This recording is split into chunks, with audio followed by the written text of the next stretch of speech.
જો તમે પણ ટ્રેનમાં જનરલ કે લોકલ મુસાફરી કરવા માટે મોબાઈલ એપથી ટિકિટ બુક કરાવો છો તો આ સમાચાર તમારા માટે છે. જો તમે પણ એપથી ટિકિટ બુક કરાવ્યા પછી તેના મેસેજની પીડીએફ કે સ્ક્રીનશોટ પાડીને વોટ્સએપ પર ટિકિટ રાખો છો અને જ્યારે જરૂર પડે એ ટિકિટ બતાવી દો છો તો હવે એવું નહીં ચાલે. ભારતીય રેલવેએ ઓનલાઈન ટિકિટના દુરુપયોગ અને છેતરપિંડીને રોકવા માટે એક મોટો આદેશ જાહેર કર્યો છે.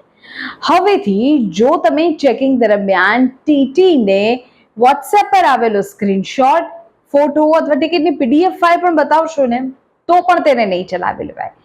તમારી પાસેથી વિધાઉટ ટિકિટ મુસાફરીનો તગડો દંડ વસૂલવામાં આવશે. રેલવે પ્રશાસન દ્વારા જારી કરવામાં આવેલી નવી ગાઈડલાઈન અનુસાર રેલ વન એપ દ્વારા બુક કરવામાં આવેલી અનારક્ષિત એટલે કે અનરિઝર્વ ડિજિટલ ટિકિટ માટે હવે માત્ર ને માત્ર તે એપની અંદર દેખાતી લાઈવ ઓરિજિનલ ટિકિટ જ સાચી માનવામાં આવશે.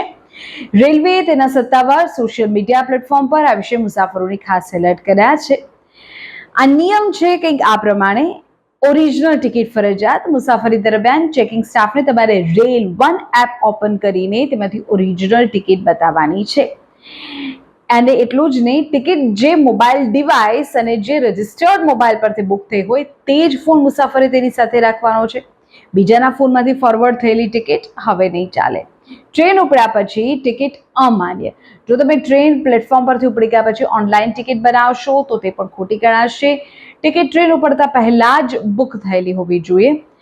અને નિયમોનું પાલન નહીં કરો તો મુસાફરો પાસેથી રેલવે નિયમ મુજબ દંડ લેવાશે, કાયદેસરની કાર્યવાહી થશે.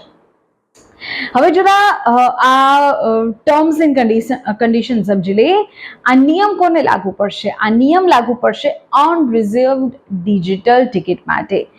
જ્યારે તમે રિઝર્વ ટિકિટ કરો છો, તમે મહિનાઓ પહેલા ફોર એક્ઝામ્પલ કંઈ જવા માટે ટિકિટ બુક કરાવી દીધી, તો એવા સમયે તો તમારી પાસે તમારું ઓળખપત્ર હોય, એના વેરિફિકેશનના આધારે તમને ટ્રેનમાં મુસાફરી કરવા દેવાશે.